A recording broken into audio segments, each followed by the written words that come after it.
So I want to take the word dream and I want to use each letter of the word dream quickly to tell you what it means to have a dream that drives you. First of all, the D stands for a dream will distinguish you. When God gives you a dream, it will make you stand out. When God gives you a dream, it will mark you. It will make you different from other people. All you have to do in this day and time is to be really something is to have a dream and a direction for your life. A dream will distinguish you. Joseph had a coat of many colors. He looked like Elton John everywhere he went. He had a dream. He had a dream, and the dream distinguished him. And I tell you, when a young person or man or woman is a person who God has given a dream, they will begin to be distinguished from other people. The second thing that a dream will do is a dream, and I want to say before I move on, if you don't have a dream, hang out with someone who does have a dream, because you'll get fat off the crumbs from their table. There's something about when you hang around other dreamers, you can get a dream, but some of you hang around a bunch of losers and you'll never be and do anything of significance. So get around people who have a dream, and then you'll begin to see what you can be and what you can do. The R stands for dreams release your potential. They release you to grow. I mentioned the other week in a message, and I want to reiterate, I heard and saw a little TV show even this week that reminded me about these guys make aquariums. And he said something interesting when they, especially for CEOs, where they put fish and stuff and in their fancy offices.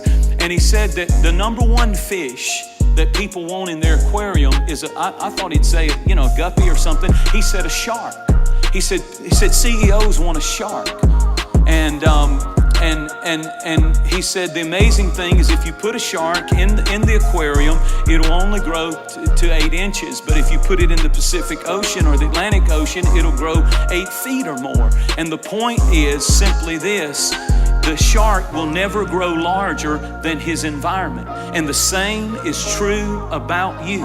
If all you do is stay in little narrow-minded, mud puddles of small thinking, you'll never grow any bigger. Welcome to the dream room. That's what this is. We come in this place and we serve a big God, a mighty God. And some of you, it's time to get out of the mud puddle and get into a lake. And some of you need to get out of the lake and get into the ocean and swim and let God grow you and let God expand you and let God release your potential. The third thing, the E stands for encourage. You see, a dream, when you get it, will encourage you. There's something about a dream that brings encouragement and joy to people's lives. It gives you excitement. It encourages you. The people who are depressed, the people who are discouraged are the people who don't have a dream. Because when you have a dream, it makes you get up in the morning. It makes you put your clothes on and go to work because you've got a dream, and a dream has the power to encourage you.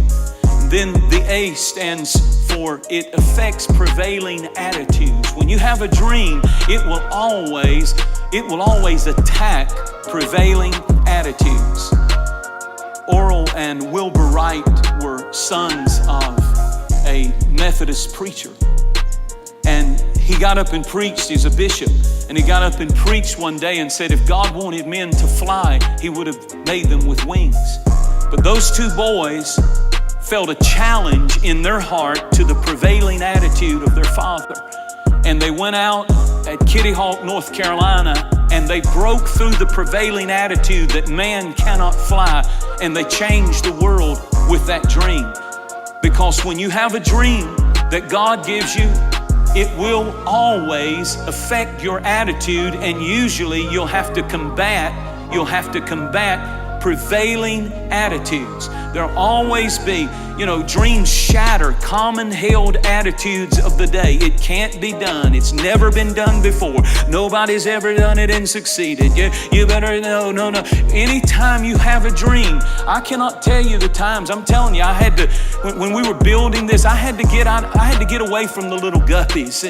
I had to go find preachers that had done stuff I had done. When we were building this and all of that, I got around Tommy Barnett's and I got around Brian Houston. Houstons. I got around men. I got out of the little guppy world and I got in a Shark Tank. Amen. And got some of you need a Shark Tank in you just think so small. But when you got a dream that God gives you, it will begin to do great things in your life. It'll release your potential. It'll distinguish you. And then the M stands for motivate. A dream will motivate you. A dream will motivate you. It's like nuclear energy in your soul when you get a dream. And your energy will be in proportion to your dream. They did a study recently and they studied people who retired early. People who retired early. And every time they found that people who retired early with nothing to do, they had nothing to do, they 3 years later went into a decline in health because they had nothing to excite them, nothing to motivate them, nothing to challenge them. In Germany, they did a study and they took rats and they fed the rats. They didn't have to do anything to get their food, but just eat it. They took another group of rats and they put them in a maze every day and they would change the maze. And so the rats had to face the challenge and the difficulty of trying to get to their food every day. And they compared the two, and the rats that had to go through the maze to get to their food lived 6 months longer. And in rat years, that's a long time compared to human years. You got to understand, it's many, many years because they had a goal. They had to solve problems to get to the food. And my point to you is if you don't have a goal, if you don't have something to stimulate your brain, if you don't have something that keeps you sharp and focused, if you don't have challenges, you won't stay alive. You could drop into a pile of dust pretty quick if you don't have any. I don't care how old you are. I don't care who you are. You need a dream. Dreams motivate us. They energize us. They fire us up. And some of you need to understand that a dream is what you need. You don't need guppies in your tank. Some of you, you don't like strong leadership. You need a shark in your tank to keep you alive, to keep you moving, to keep you, what are you doing? Are you reaching any goals? We want it easy. We don't want to do anything. But God is a God who wants to give you a dream that drives you. Dream problems are the best problems. Listen, in life, you're going to have problems. And if you don't do nothing, you're going to have problems. But if you've got a dream, you're going to have problems. I'd rather create my problems and move toward my dream and have to deal with problems that are getting me to my dream than do nothing. So either way, you're going to have problems. Dream problems are the best problems. So get a dream. Excuses are the crutches of the uncommitted. There's always a reason to quit. Ray Kroc was 54 years old, 2 years older than me, when he left his sales job in Chicago and started a hamburger chain called McDonald's. He was 54 years old, 2 years older than me when he started dreaming. Moses was 80 years old. Colonel Sanders was 65 years old when he started Kentucky Fried Finger Licking Good Chicken. 65, my God, I'm going into my prime. I hadn't even hit my prime yet. I'm about to really hit some big years. You are too, come on. Anybody else believe that we ought to have a dream no matter how old we are? 54, and you're whining about giving up on life at 23 because all your dreams haven't come true. You have no idea. Turn to somebody and say, I'm in the best years of my life. There are going to be times when your circumstances are inconsistent with your dreams. Did you hear what I just said? There's going to be times when your circumstances are inconsistent with your dreams. Joseph had a dream, and then he was thrown in prison. His brothers attacked him. He was thrown into a pit. He was lied on. He was put in prison. He went through hell. He was locked up. That was inconsistent with his dream. And in those moments, you have two choices. Number one, you can reduce your life to your present circumstances. Give up on it. Settle. Or you can believe through God your life will catch up with your dream if you won't quit and won't give up. Never allow circumstances to change the dream God has put in your heart. Never allow circumstances to change the dream God has put in your heart.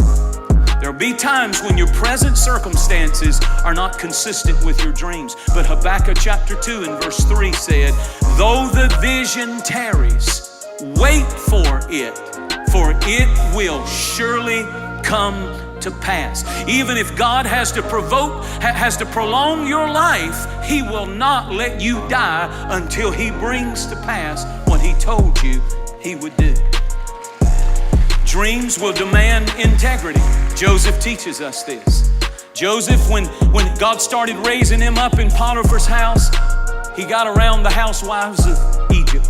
And Miss Potiphar put on a biblical dress. Lo and behold, I'm sure it was showing lots of leg and lots of upper extremities. And she's walking in and trying to seduce him, because dreams will demand integrity.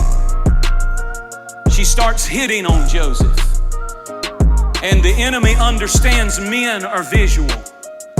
Women like cards and candy and small gifts, candlelight, romantic dinners, walks on the beach holding hands. Dr. Rutland said that men just want women to show up naked and with food. That's what Dr. Rutland said. If you have a problem with that, send that message to Dr. Rutland, because he said it. And he's a doctor. And that's pretty much the difference between men and women. But I want to say to you, you got to watch it when you've got a dream and God begins to bless the dream.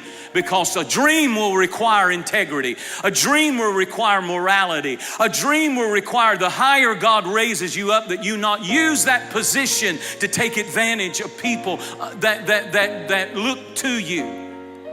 A dream will require integrity. And what others believe about you is never as important as what you believe about you. Boy, that's the truth. You know, I got a lot of people who believe a lot of things, but what you believe about you is more important than what people believe about you. There are two reasons why dreams break down. Number one, people quit believing in God. Number two, people quit believing in themselves. Now, I know people who believe in God, but they don't believe in themselves. And I know people who believe in themselves, but they don't believe in God. And it's got to come together. You've got to believe in God, and you've got to believe in yourself if you're going to fulfill the dream God has called you to do. Here's another thing that Joseph teaches us real quickly.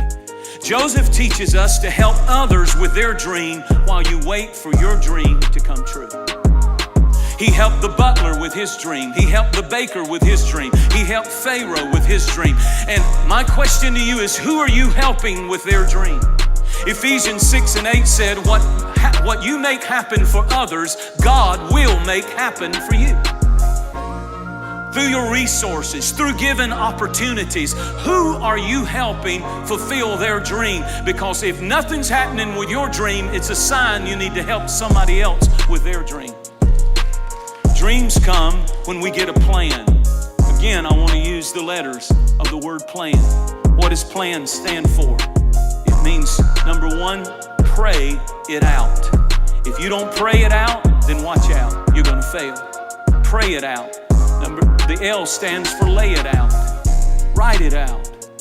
Figure, and the Bible said make the vision plain. Write it out. So pray it out, lay it out, act it out. Take action. Start moving in that direction. Small steps matter. Just start moving in that direction. What can I do? Maybe it's not earth-shaking, but at least I'm moving in that direction. Take action. And then navigate it out. A Navy SEAL commander said this about plans. Listen to this.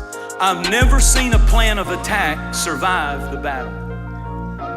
What he was saying was, you can have your plan, but when you get in battle, you have to learn how to expect the unexpected. You have to learn how to navigate your plan. And so you start out with a plan and always plan, but you learn to turn and change things. And you know, if that didn't work, I'll try it this way. And you navigate the plan. So I want to conclude in just a moment. I'm almost through. But I want to say this, a dream produces discipline. Self-denying. Be ambitious with your life. David, while keeping sheep, a minimum wage job, he didn't waste it. He was target practicing. He was writing songs. He was learning how to play. His gift would make room for him in a palace before the president of his nation. He was watching the sheep and applying life applications to it. While nobody was watching, he was training for reigning.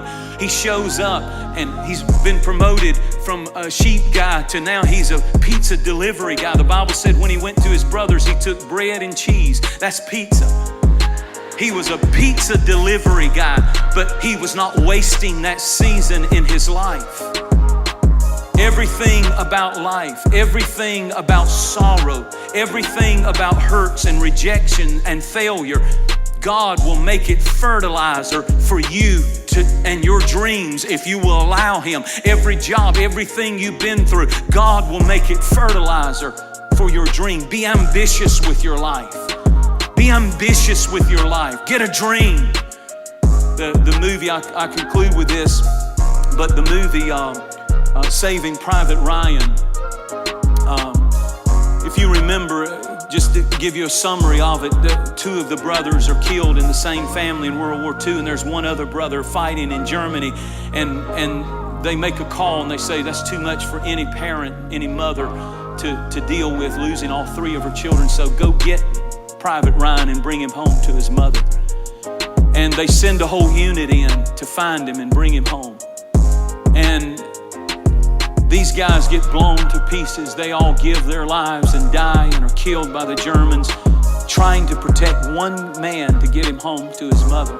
They all give their life so that Private Ryan can live. And the final scene of the movie is Tom Hanks, who's the commander of that unit. He's been shot fatally and he's laying on a bridge and he's bleeding and he's dying.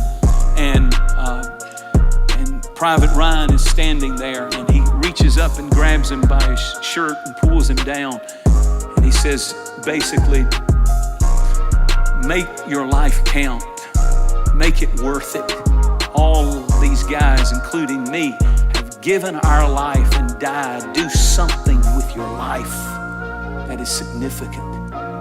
Do something good with your life. And I thought about Jesus and how He must look at a generation that's wasting their life on drugs and partying and craziness. And He probably wants to grab them, pull them close to Him and say, do something significant with your life. I've got a purpose. I've got a dream. I'm going to change the world. You can do it. Turn to somebody and say, dream bigger. Dream bigger.